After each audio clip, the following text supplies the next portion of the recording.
നമ്മൾ കേരളത്തെക്കുറിച്ച് സംസാരിച്ച് ചെയ്യുമ്പോൾ കേരളം ഈ വികസനത്തിൻ്റെ എസ്പെഷ്യലി ഹ്യൂമൻ ഡെവലപ്മെൻറ്റ് മനുഷ്യൻ്റെ വികാസത്തിൻ്റെ പേരിൽ അറിയപ്പെടുന്ന ഒരു സംസ്ഥാനമാണ്.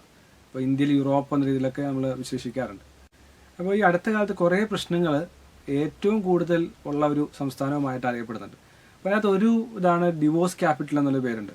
ഇപ്പോൾ ഏറ്റവും കൂടുതൽ ഡിവോഴ്സ് നടക്കുന്ന ഒരു സംസ്ഥാനമായിട്ട് കേരളത്തിൽ അറിയപ്പെടുന്നുണ്ട്. അപ്പോൾ ഇതൊരു വ്യക്തിബന്ധങ്ങളിലുണ്ടാകുന്ന ബന്ധങ്ങൾ നിലനിർത്താൻ കഴിയാത്തോ അല്ലെങ്കിൽ ബന്ധങ്ങളിൽ മറ്റുള്ളവരെ മനസ്സിലാക്കാൻ കഴിയാത്തോ എവിടെയൊക്കെയോ കുറേ പ്രശ്നങ്ങൾ ഇതിനകത്ത് ഉണ്ടെന്ന് മനസ്സിലാക്കാൻ സാധിക്കുന്നുണ്ട്. ഒരു ദിവസം തന്നെ ഇപ്പോൾ കഴിഞ്ഞ ദിവസം തന്നെ വനിതാ കമ്മീഷനും അതുപോലെ തന്നെ അവരൊക്കെ പറയുന്ന ഗവൺമെൻറ് ഇതിനകത്ത് ഇടപെടണമെന്ന് പറയുന്നു, ചർച്ചകൾ ഇതിനകത്ത് ഇടപെടണമെന്ന് പറയുന്നു. അപ്പോൾ ചെറിയ കാരണങ്ങൾ മതി മനുഷ്യൻ ഒരു ചെറിയ കാരണങ്ങൾക്ക് കൊണ്ട് തന്നെ ജീവിതത്തെ വേർപെടുത്താനായിട്ട് അല്ലെങ്കിൽ ബന്ധങ്ങൾ ഉപേക്ഷിക്കാനായിട്ട്. പണ്ടൊക്കെ തണവദ്ഗണിക്കുക എന്നൊക്കെ പറഞ്ഞ പോലെ കടലാസ് പോലെ വലിച്ചെറിയുക എന്നൊക്കെ പറയുന്ന പോലെ ബന്ധങ്ങൾക്ക് വിലയില്ലാത്ത രീതിയിൽ മാറിയിട്ടുണ്ട്. അപ്പോൾ ഇതിനകത്ത് പലരും പറയുന്നത് എന്താണെന്ന് വെച്ച് കഴിഞ്ഞാൽ പണ്ടൊക്കെ മനുഷ്യന് ഇപ്പോൾ ഒരു കുടുംബമായിട്ട് ജീവിച്ചാൽ ഭാര്യ ഭർത്താവ് ജീവിച്ചു കഴിഞ്ഞാൽ ഭാര്യയെ സംബന്ധിച്ച് അവർക്ക് പിന്നെ വേറെ ഓപ്ഷനില്ല. ഒന്ന് സമൂഹത്തിന് ഭയങ്കരമായിട്ടുള്ള എതിർപ്പ് നേരിടും വിവാഹബന്ധങ്ങൾ വേർപിരിച്ച് കഴിഞ്ഞാൽ.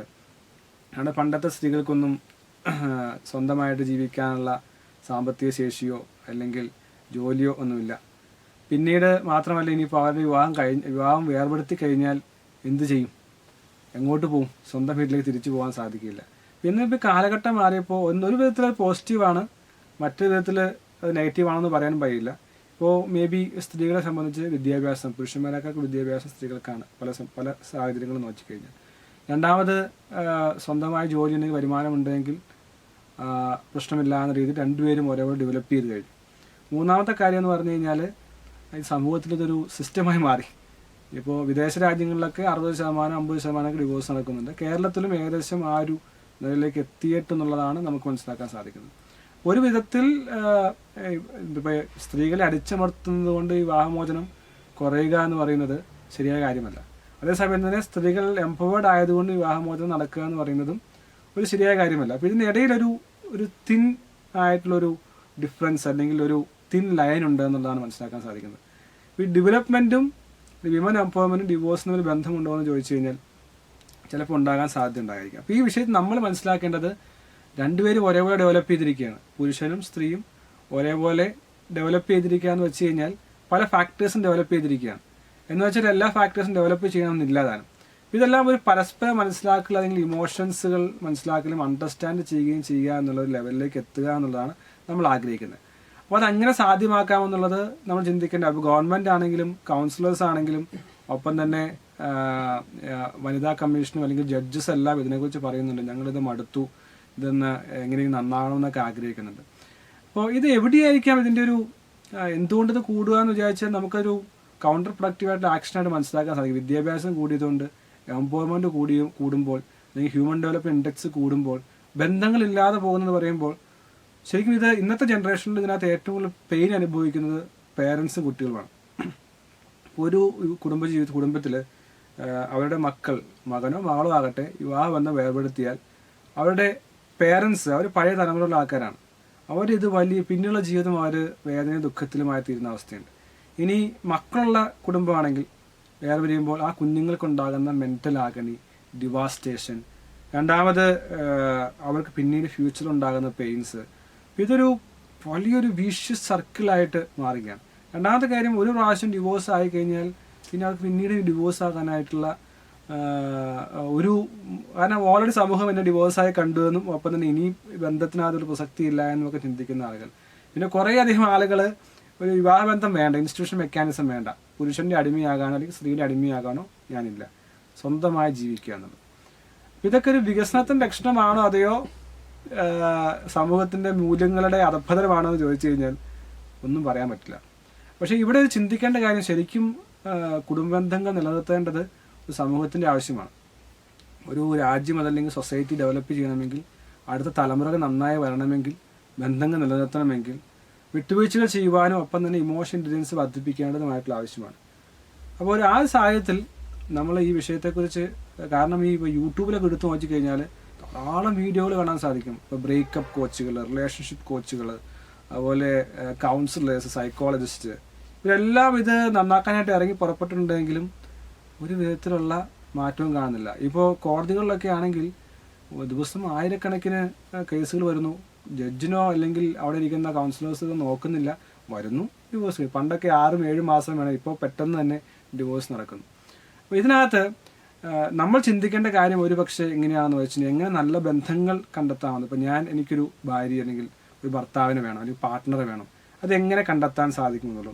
രണ്ടാമത് ഞങ്ങളൊരു പാർട്ട്ണറെ കണ്ടെത്തിയ ശേഷം എങ്ങനെ മുന്നോട്ട് പോകാമെന്നുള്ളതും നമ്മൾ ചിന്തിക്കേണ്ട ആവശ്യം. പലപ്പോഴും പറയുന്നുണ്ട്, ആദ്യം കണ്ടു കഴിഞ്ഞ് സന്തോഷമായി സ്നേഹമായി, പിന്നീട് പലരും വിചാരിക്കുന്നത് ഓക്കെ ഇനിയുള്ള ജീവിതം മൊത്തം ഈ സ്വപ്ന ലോകത്തായിരിക്കാം, ഈ ഹണിമൂൺ എന്നും നിലനിൽക്കും, ഈ സ്നേഹവും സന്തോഷവും നിലനിൽക്കും എന്നുള്ളതാണ് പലരും വിചാരിക്കുന്നത്. പക്ഷെ യഥാർത്ഥ ജീവിതത്തിലേക്ക് വന്നു കഴിയുമ്പോൾ മുഖം മൂടി അഴിച്ചിടുക എന്നുള്ളതല്ല, പക്ഷേ നമുക്ക് ശരിക്കും എല്ലാവർക്കും 2 തരത്തിലുള്ള ജീവിതമുണ്ട്. കാരണം ജീവിതത്തിൽ യാഥാർത്ഥ്യം തിരിച്ചറിയുമ്പോൾ, അല്ലെങ്കിൽ പല ആൾക്കാരും രാത്രി 2 മണി വരെ സംസാരിക്കുന്നു, രാത്രി മൊത്തം ഉറങ്ങാതെ സംസാരിക്കുന്നു, പാലേ തേനെ എന്ന് വിളിക്കുന്നു, അല്ലെങ്കിൽ കാണാൻ സമയം കണ്ടെത്തുന്നു, പണം മുടക്കുന്നു, ഗിഫ്റ്റുകൾ കൊടുക്കുന്നു. പക്ഷേ വിവാഹ ജീവിതം തുടങ്ങിക്കഴിയുമ്പോൾ ആ പഴയ സ്നേഹം ഉണ്ടെങ്കിലും അത് പ്രകടിപ്പിക്കാനുള്ള സമയം കിട്ടുന്നില്ല, അത് ചെയ്യാനായിട്ട് സാധിക്കുന്നില്ല. പിന്നെ ജീവിത പ്രാരാബ്ധങ്ങളാണ് വരുന്നു. പിന്നെ കുഞ്ഞുങ്ങളുണ്ടായി കഴിയുമ്പോൾ കൂടുതൽ ഉത്തരവാദിത്തങ്ങൾ വരുന്നു. എനിക്കൊരു പക്ഷെ അധികം സ്ത്രീകളെയാണ് ഇത് ഈ കാലഘട്ടത്തിലെ പല കാലങ്ങൾ എടുത്തു നോക്കിയാൽ അധികം സ്വാധീനിച്ചിട്ടുള്ളത്.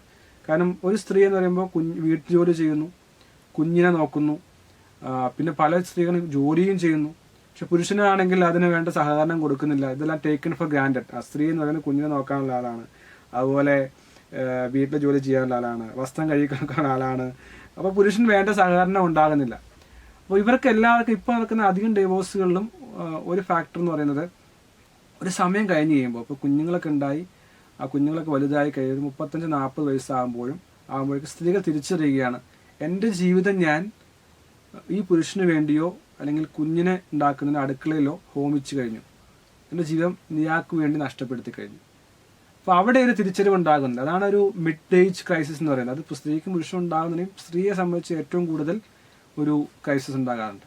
രണ്ടാമത്, വിവാഹം കഴിച്ചു കഴിഞ്ഞ ശേഷം ശരിക്കും ഒരാണ് എപ്പോഴും പെണ്ണിനെ ഇംപ്രസ് ചെയ്യാൻ ശ്രമിക്കും, പെണ്ണാണെങ്കിലും ആണിനെ ഇംപ്രസ് ചെയ്യാൻ ശ്രമിക്കും. അപ്പോൾ യഥാർത്ഥത്തിലുള്ള ഒരു സ്നേഹത്തിൻ്റെ മനസ്സിലാക്കലോടെ അല്ല പലപ്പോഴും കുടുംബ ബന്ധങ്ങൾ ആരംഭിക്കുന്നത്. അത് രണ്ടാമത്, നമുക്കറിയാം പലർക്കും അറിഞ്ഞിട്ടും അറിയാതെ പ്രവർത്തിക്കുന്നുണ്ട്. ഇങ്ങനെ അല്ലായിരിക്കും യഥാർത്ഥ ജീവിതം ഉണ്ടാകാൻ പോകുന്നതെന്ന് ഉള്ള കാര്യങ്ങൾ മനസ്സിലാക്കാതെ ചെറിയ പ്രശ്നങ്ങൾക്ക് വരെ മനുഷ്യൻ വിവാഹ ബന്ധങ്ങൾ വേർപെടുത്താൻ തയ്യാറാകുന്നു.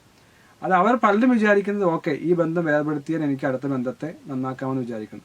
പക്ഷേ സ്റ്റഡീസ് എടുത്തു നോക്കി രണ്ടാമത്തെ ബന്ധങ്ങളിൽ ആദ്യത്തേക്കാൾ ഇരട്ടി സാധ്യതയാണ് വിവാഹമോചനത്തിലുള്ള സാധ്യത, മൂന്നാമത്തേന് അതിനേക്കാൾ കൂടുതൽ സാഹചര്യമാണെന്ന് പറയുകയാണ്. അപ്പം ഇതെല്ലാം കണക്ട് ചെയ്യുക. ഒരു പ്രാവശ്യം ഡിവോഴ്സിൽ വന്നു കഴിഞ്ഞാൽ പിന്നീടെല്ലാം ഉണ്ടാകുന്നത് ജീവിതത്തിൻ്റെ ഒരു റിപ്പീറ്റഡ് ആയിട്ടുള്ള പാറ്റേൺ ആയിരിക്കും. അപ്പം ഇതിനകത്ത് ഞാൻ വ്യക്തിപരമായി എൻ്റെ വായനയിലൂടെയോ അല്ലെങ്കിൽ ഈ ഇന്റർപേഴ്സണൽ റിലേഷൻഷിപ്പിനെ കുറിച്ച് ധാരാളം വായിച്ചപ്പോൾ ഈ ഇന്റർപേഴ്സണൽ റിലേഷൻഷിപ്പ് എന്ന് പറയുന്നത് വ്യക്തികൾ തമ്മിൽ ബന്ധം എന്ന് പറയുന്നത് അത് ഓർഗനൈസേഷൻസിലുണ്ട്, ഫാമിലിയിലുണ്ട്, സൊസൈറ്റിയിലുണ്ട്. അപ്പോൾ ഞാൻ എപ്പോഴും പറയാറുണ്ട്, ഒരു കുടുംബ ബന്ധം നന്നായി നോക്കാൻ കഴിയുന്ന ഒരാൾക്ക് ഏത് സ്ഥലം സക്സസ് ആകാൻ സാധിക്കും. അപ്പോൾ എൻ്റെ കുടുംബത്തെ ഞാൻ സക്സസ് ആയി കൊണ്ടുപോകാൻ സാധിക്കുന്നുണ്ടെങ്കിൽ തീർച്ചയായിട്ടും എനിക്ക് എൻ്റെ ജോലി മേഖലയിലും സമൂഹത്തിൻ്റെ മേഖലയിലും സക്സസ് ആകാൻ സാധിക്കും. ഞാനത് പറയുമ്പോൾ എനിക്ക് എന്നെക്കുറിച്ച് മനസ്സിലാക്കിക്കൊണ്ട് സംസാരിക്കുന്നത് ഏതെല്ലാം മേഖലയിൽ ഞാൻ വീക്കാകുന്നു, ശക്തനാകുന്നുണ്ട്, എവിടെയൊക്കെ എനിക്ക് ബന്ധത്തിന് പ്രശ്നങ്ങൾ ഉണ്ടാകുന്നുണ്ട്, ഇതെല്ലാം എൻ്റെ ഫാമിലി ലൈഫിൽ റിഫ്ലക്ട് ചെയ്യുന്നുണ്ട്. അപ്പോൾ ശരിക്കും ഈ ഫാമിലി ലൈഫ് മാനേജ് ചെയ്യുക എന്ന് പറയുന്നത് ലിറ്റ്മസ് ടെസ്റ്റാന്ന് പറയും. ഏത് സാഹചര്യത്തിലും നമുക്ക് ഫാമിലി ലൈഫ് നന്നാക്കാൻ സാധിക്കുന്നുണ്ടെങ്കിൽ അവിടെ യഥാർത്ഥ ലീഡർഷിപ്പ്, ഇപ്പോൾ ഭാര്യ ആണ് പ്രശ്നമെങ്കിൽ അല്ലെങ്കിൽ ഭർത്താവാണ് പ്രശ്നമെങ്കിൽ ആ സ്ഥലത്തെ പ്രശ്നത്തെ പരിഹരിക്കാനായിട്ട് ഒരു ലീഡർഷിപ്പ് ക്വാളിറ്റി ഉള്ള ആൾക്ക് മാത്രമേ അത് ചെയ്യാൻ സാധിക്കുള്ളൂ.